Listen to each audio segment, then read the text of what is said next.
Hi ಸ್ನೇಹಿತರೆ, ಎಲ್ಲರಿಗೂ ನಮಸ್ಕಾರ. ನನ್ನ ಹೆಸರು ಸಂಕೇತ್. ನನಗೆ 20 ವರ್ಷ.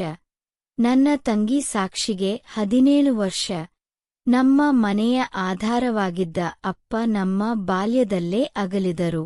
ಆ ದಿನದಿಂದ ಮನೆ, ಹೊಣೆ, ಜವಾಬ್ದಾರಿ ಆಲ ನಮ್ಮ ತಾಯಿಯ ಹೆಗಲಿನ ಮೇಲೆ. ಅವರು ಸರ್ಕಾರಿ ಕಚೇರಿಯಲ್ಲಿ ಕೆಲಸ ಮಾಡುತ್ತಿದ್ದರು. ಪ್ರತಿದಿನ ಬೆಳಗ್ಗೆ ಬೇಗ ಏಳಿ ನಮ್ಮಿಬ್ಬರಿಗೆ ಉಪಹಾರ ಮಾಡಿ ಕೆಲಸಕ್ಕೆ ತೆರಳುತ್ತಿದ್ದವರು. ಒಂದು ದಿನ ಸಂಜೆ ತಾಯಿ ಹೇಳಿದರು, ನಾನು ಕಚೇರಿಯ ಕರ್ತವ್ಯಕ್ಕಾಗಿ 2 ದಿನ ಬೇರೆ ಊರಿಗೆ ಹೋಗಬೇಕು. ನೀವು ಮನೆ ನೋಡಿಕೊಳ್ಳಿ. ಸಾಕ್ಷಿ ಕಣ್ಣು ಮಿಟುಕಿಸಿ, ತಾಯಿ, ನಮ್ಮೊಂದಿಗೆ ಸಂಕೇತಿದ್ದಾನೆ, ಯಾಕೆ ಚಿಂತನೆ ಎಂದಳು. ತಾಯಿ ನಗುತ್ತ ತಲೆಯನ್ನು ಸವರಿ, ನೀವಿಬ್ಬರೂ ಒಗ್ಗಟ್ಟಿನಿಂದಿರಿ, ಜಗಳ ಬೇಡ ಎಂದೇ ಚೀಲ ಹಿಡಿದು ಹೊರಟರು. ಬಾಗಿಲು ಮುಚ್ಚಿದ ಕ್ಷಣ ಮನೆಯಲ್ಲಿ ಮೌನ, ಆದರೆ ಒಳಗೆ ಸಣ್ಣ ಖುಷಿ, ಹೊಸ ಹೊಣೆ. ರಾತ್ರಿ ಊಟದ ಸಮಯ ಬಂದಾಗ ಸಾಕ್ಷಿ ಹೇಳಿದಳು, ಅಣ್ಣ, ಇಂದು ನಮ್ಮಿಬ್ಬರೂ ಒಟ್ಟಿಗೆ ಒಂದಿಷ್ಟು ಪ್ರೀತಿಯ ಚಿತ್ರ ನೋಡೋಣವೇ? ನಾನು ನಗುತ್ತ, ಹೋಗು, ಮೊದಲು ದೋಸೆ ಮಾಡಿ ತಂದುಕೊಡು ಎಂದೆ. ಅವಳು ಅಡುಗೆ ಮನೆಯಲ್ಲಿದ್ದ ಹಿಟ್ಟನ್ನು ಬಾಣಲೆಗೆ ಸುರಿಸಿ ದೋಸೆ ಮಾಡಲು ಶುರು ಮಾಡಿದಳು. ದೋಸೆ 1-2 ಬಾರಿ ಕಿತ್ತುಹೋಯ್ತು. ನಕ್ಕು ನಾನು ಸಹಾಯಕ್ಕೆ ಹೋಗಿ ಚಟ್ನಿ ಮಾಡಿದೆ. ಇಬ್ಬರೂ ನಗುತ್ತಾ, ಟೀಕೆ ಹಾಸ್ಯದಲ್ಲಿ ಆಹಾರ ಸಿದ್ಧವಾಯಿತು. ತಟ್ಟೆಯನ್ನು ಹಿಡಿದು ಕೂತು ಚಿತ್ರಯಂತ್ರವನ್ನು ಆನ್ ಮಾಡಿದಾಗ ಪರದೆಯ ಮೇಲೆ ಪ್ರೀತಿ ತುಂಬಿದ ಕತೆ ಪ್ರಾರಂಭವಾಯಿತು. ಹೀರೋ ಹೊಟ್ಟೆಯ ಹುಡುಗಿ ಕೈ ಹಿಡಿದು ಮಳೆಯಲ್ಲೇ ಓಡಾಡುವ ದೃಶ್ಯ ಬಂತು. ಸಾಕ್ಷಿಯ ಕಿವಿಗಳು ಕೆಂಪುಗೊಂಡವು. ಅವಳು ಕುಶನ್ ಹಿಂದೆ ಮುಖ ಮುಚ್ಚಿದಳು. ನಾನು ನಗುತ್ತ, ಏನು ನಾಚಿಕೆ ಕೇಳಿದೆ.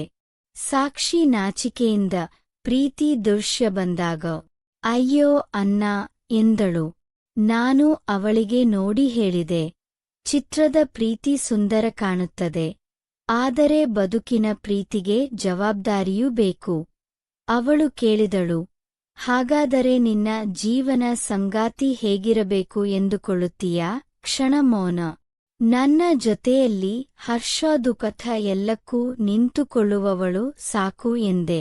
ಅವಳು ಸಣ್ಣ ನಗೆ ಮಾಡಿ, ನನಗೂ ಹಾಗೆಯೇ ಬೇಕು ಎಂದಳು. ಚಿತ್ರ ಮುಂದುವರಿದಂತೆ ಹೃದಯದ ಮಾತು ಹೊರತುಡಿದವು. ಮಳೆ ಜೋರಾಗಿ ಶುರುವಾಯ್ತು.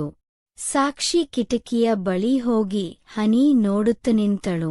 ಗಾಳಿ ಒಳಗೆ ಹೊಕ್ಕು ಅವಳ ಕೂದಲನ್ನು ನನ್ನತ್ತ ಊದಿತು. ನಾನು ಅಡುಗೆಗೆ ಹೋಗಿ 2 ಬಿಸಿ ಹಾಲಿನ ಕಪ್ಗಳನ್ನು ಮಾಡಿ ತಂದುಕೊಟ್ಟೆ. ಅವಳು ಒಂದು ಹಾಲಿನ ಗ್ಲಾಸ್ ಹಿಡಿದು, ಹಳ್ಳಿಯಲ್ಲಿ ಮಳೆ ಬಂದಾಗ ಹಾಲು ಕುಡಿದ ನೆನಪಿದೆನಾ ಎಂದು ಕೇಳಿದಳು. ನಾನು ತಮಾಷೆ ಮಾಡಿ, ಹಾಲಿಗಿಂತ ಇವತ್ತು ನಿನ್ನ ಕಣ್ಣುಗಳೇ ಬಿಸಿ ಎಂದೆ. ಅವಳು ನಾಚಿ ಕಣ್ಣನ್ನು ಕೆಳಗೆ ಹಾಕಿದಳು. ಆ ಕ್ಷಣದಲ್ಲಿ ನಮ್ಮಿಬ್ಬರ ಮಧ್ಯೆ ನಂಟು ಇನ್ನಷ್ಟು ಗಟ್ಟಿಯಾಯಿತು. ಇಬ್ಬರೂ ಹಾಸಿಗೆ ಮೇಲೆ ಪಕ್ಕಪಕ್ಕವಾಗಿ ಮಲಗಿದೆವು. ಸಾಕ್ಷಿ ತನ್ನ ತಲೆಯನ್ನು ನನ್ನ ಭುಜದ ಮೇಲೆ ಇಟ್ಟು ಮೃದುವಾಗಿ ಹೇಳಿದಳು, ಅಣ್ಣ, ಅಪ್ಪ ಹೋದ ನಂತರ ನನಗೆ ಭಯವಾಗುತ್ತಿತ್ತು, ಆದರೆ ನೀನು ಇದ್ದೇನೆಂಬ ಭರವಸೆ ನನಗೆ ಬಲ ಕೊಟ್ಟಿತು. ನನ್ನ ಕಣ್ಣಿಗೆ ತೇವ. ನಾನು ಅವಳ ತಲೆಯನ್ನು ಸ್ಪರ್ಶಿಸಿ, ನಾನು ಇರುವುಗ ನೀನು ಯಾರಾದ್ರೂ ಬೇಕಾ ಎಂದೆ. ರಾತ್ರಿ ಗಾಳಿ ಮೌನವಾಗಿ ಹಾಡಿದಂತೆ ನಾವು ನಿದ್ರೆಗೆ ಜಾರಿದೆವು. ಬೆಳಗ್ಗೆ ಬೆಳಕು ಕಿಟಕಿಗೆ ಬಂದು ತಾಗುತ್ತಿದ್ದಾಗ ತಾಯಿಯ ಕರೆ. ಇಬ್ಬರೂ ಆನಂದದಿಂದ ಮಾತಾಡಿದೆವು. ಮಧ್ಯಾಹ್ನ ಅಮ್ಮ ವಾಪಸ್ಸಾದಾಗ ಮನೆ ಸುವ್ಯವಸ್ಥೆಯಲ್ಲಿತ್ತು, ಊಟ ಸಿದ್ಧ. ತಾಯಿಯ ಕಣ್ಣಿನಲ್ಲಿ ಹೆಮ್ಮೆಯ ಕಣ್ಣೀರು. ನನ್ನ ಇಬ್ಬರು ಮುದ್ದು ಮಕ್ಕಳೇ, ಜವಾಬ್ದಾರಿ ಚೆನ್ನಾಗಿ ನೋಡಿದ್ದೀರಾ ಎಂದರು.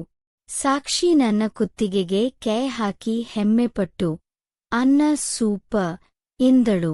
ನಾನು ನಗುತ್ತ, ನೀನು ಇರೋವರೆಗೂ ನನ್ನ ಜಗತ್ತು ಪೂರ್ಣ ಎಂದೆ. ನಮ್ಮಿಬ್ಬರ ಬಾಂಧವ್ಯ ಆ 2 ದಿನಗಳಲ್ಲಿ ಅರಳಿತು.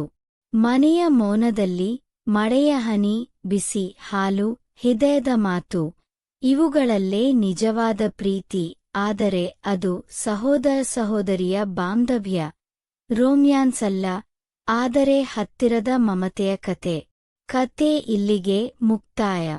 ಇದೇ ರೀತಿಯ ಭಾವನಾತ್ಮಕ ಕತೆಗಳಿಗಾಗಿ ಚಾನೆಲ್ಗೆ ಬೆಂಬಲಿಸಿ. ಧನ್ಯವಾದಗಳು.